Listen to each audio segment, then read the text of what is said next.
Hi there.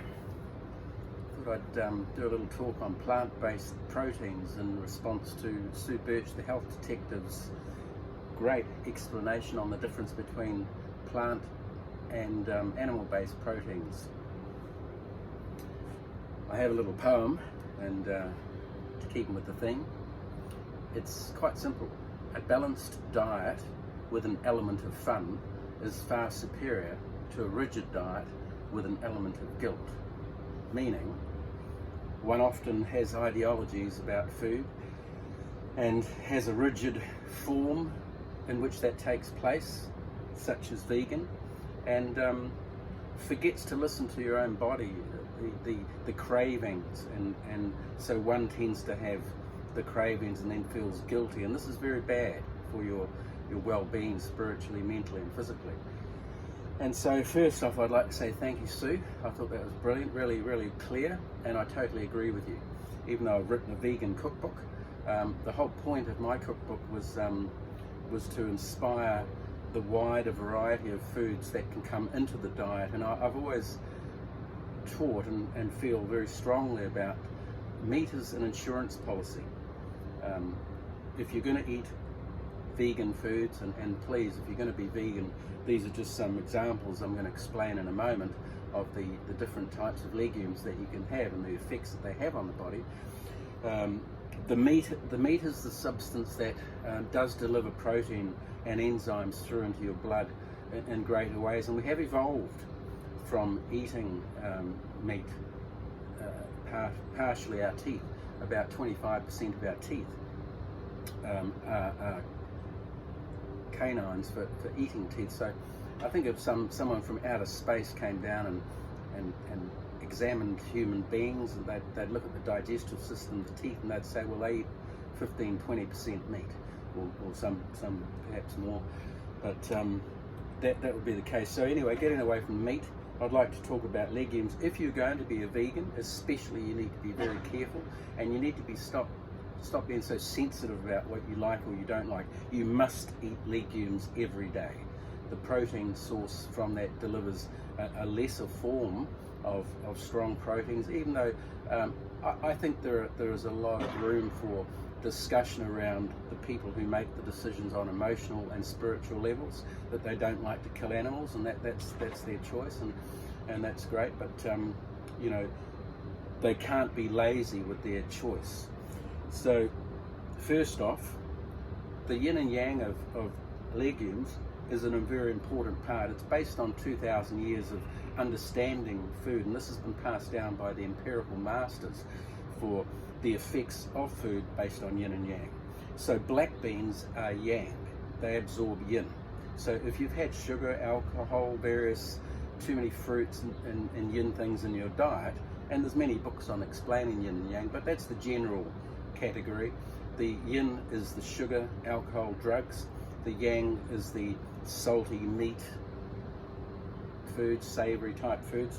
But these here have incredible qualities, the black beans, to absorb the yin.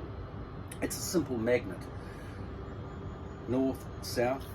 These here are the south, they attract the north. So these here are the yang, they attract the yin, and that's how it works. So these qualities, even when you're eating meat, bring this into your diet in a lovely salad, and they'll work wonders on getting the eliminative process working through your digestive system. So this is not a nutritional based. Nutrition bases its information on assimilation. This here is another look at transmutation. So it's the qualities that the foods carry with them based on the transmutable effects. So energy is neither created nor destroyed, simply changed from one form to another. And this is a very good bean for you to start with. Probably my top choice in bean if you're just going to have one choice. The chickpeas is known for being the highest fluid absorber, so it has qualities that just keep taking fluid out of the body. And if you're fluid retentive, swollen stomach, or you're looking at just helping eliminate some old toxins that have been lying in the gut and through the tissue, because remember, when you're eating food, it does go through into the tissue, and that's where it keeps on having these little effects that they have. So this is a high fluid absorber and a beautiful, simple legume to have.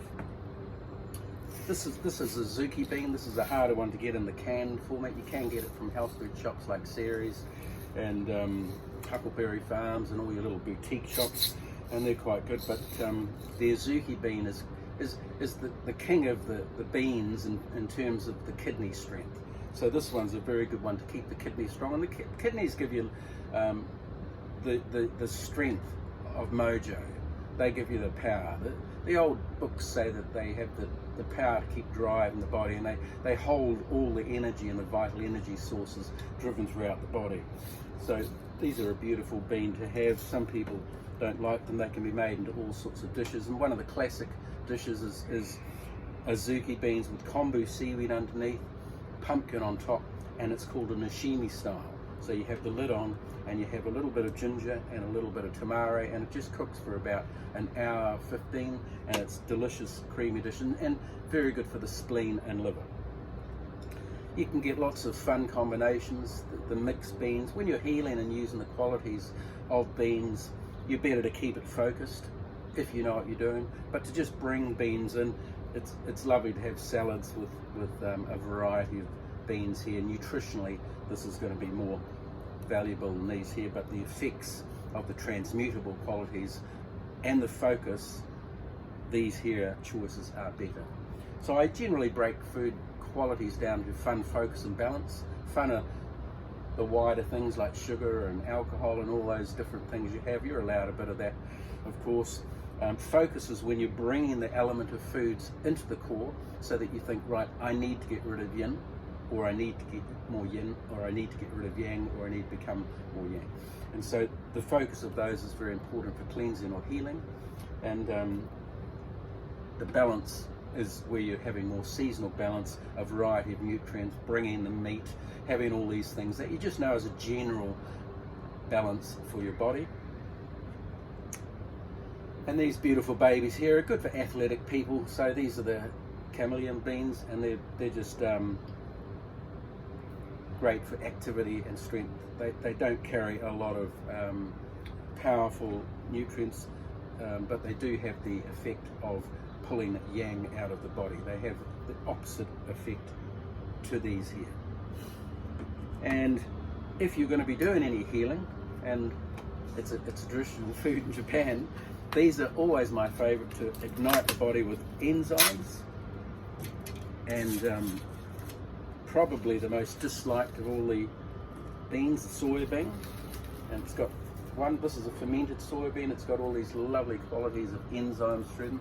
Now the soybean was given a really hard time because of some of the earlier studies done, where it's a bit windy out here today. They were tested on birds, and it was dried soybean flakes, and they made the birds very sick. It wasn't a very clever study because you can't eat soybeans or any legumes raw. They must be soaked, they must be cooked, and better still, they must be fermented when the soybeans. And they have incredible qualities, and this soybean is one of the most widely used protein sources for out of the vegetarian community as any bean. So it's got wonderful qualities, and this is it here.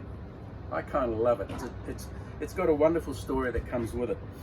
The samurai were one day out camping, and they had just cooked some soybeans for their horses, and they were attacked by another samurai in Japan group, and so they quickly threw the soybeans that had been cooked into a sack, and the sack was made of rice husks, which carried an enzyme called nagare, and they galloped off into the distance, made their campsite at another place, and when they got the soybeans out, the soybeans had fermented with this nagare enzyme and created this huge, beautiful, silky enzyme activity.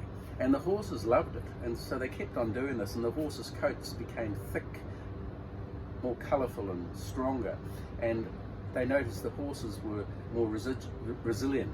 So the samurai started eating this, and then they enjoyed it and become stronger, and etc., etc. And the legend goes on, but it's now a traditional food in Japan where they eat it instead of cornflakes for breakfast, and I must say I do like it.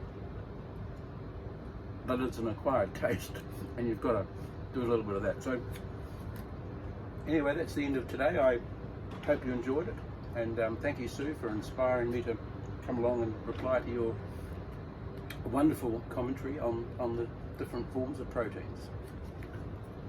Thank you.